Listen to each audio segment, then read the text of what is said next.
Alam mo yung pakiramdam na binigay mo ang lahat, oras, effort, pagmamahal. Pero sa dulo, ikaw pa rin ang hindi pinili.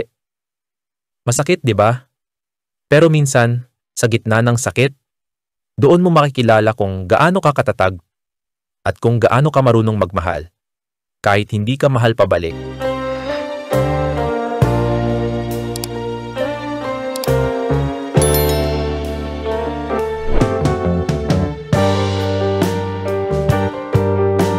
Ang hirap palang lumaban sa isang laban na wala ka namang lugar simula't simula. Bulong ni Ana habang nakatanaw sa ulan, hawak ang cellphone na kanina pa niya gustong bitawan. Pero hindi magawa. Si Ana at si Marco ay magkaibigan simula pa noong college. Si Marco yung tipo ng lalaki na laging masaya, palabiro, at punong-puno ng pangarap. Habang si Ana naman, tahimik, maingat sa emosyon, pero totoo kung magmahal. Sa 5 taon ng pagkakaibigan nila, si Ana ay unti-unting nahulog kay Marco. Hindi dahil sa kung anong ginawa nito, kundi dahil sa kung sino siya kapag kasama si Ana. Totoo, walang arte, at laging naroon. Alam ni Ana na hindi siya ang tipo ng babaeng hinahanap ni Marco. Pero umaasa siyang baka sakaling makita rin siya nito sa parehong paraan. Dumating ang araw na sinubukan na ni Ana ipaglaban ang nararamdaman niya. Isang gabi habang naglalakad sila pauwi mula sa isang simpleng coffee date, bigla na lang niyang nasabi, "Marco, paano kung may nagmamahal sa'yo, pero hindi mo lang napapansin?" Natahimik si Marco. Tumigil siya sa paglalakad at tumingin kay Ana. "Bakit mo natanong yan?" Tanong nito, bahagyang nakangiti.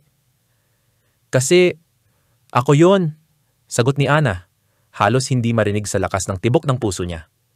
Ngumiti si Marco. Hindi yung ngiting masaya, kundi yung ngiting may lungkot. At doon pa lang, alam na ni Ana ang isasagot.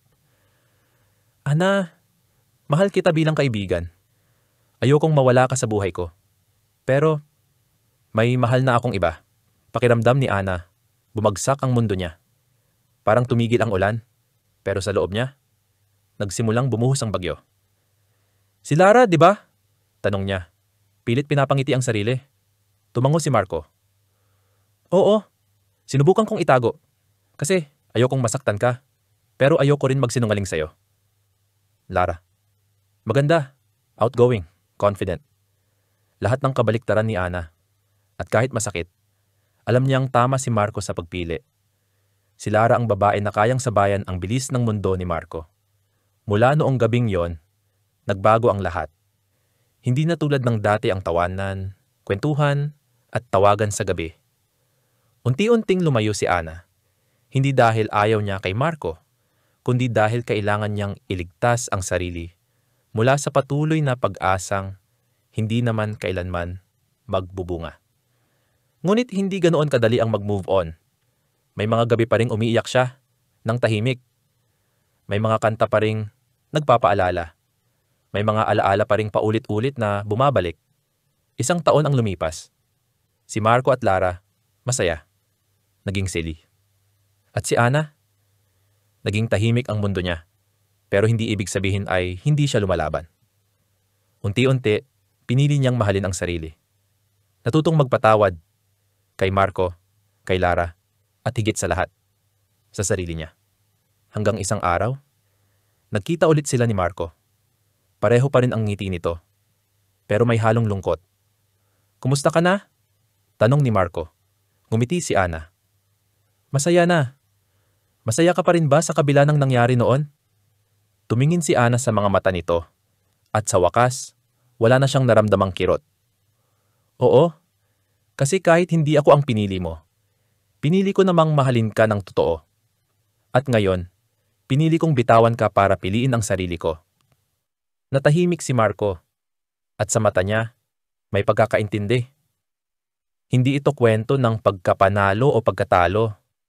Isa itong kwento ng paglaya. Minsan, hindi mo kailangan maging dawan para sa taong mahal mo.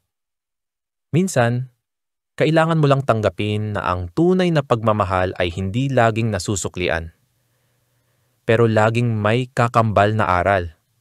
At sa bawat hindi ako ang pinili, may pinipili ko ang sarili ko.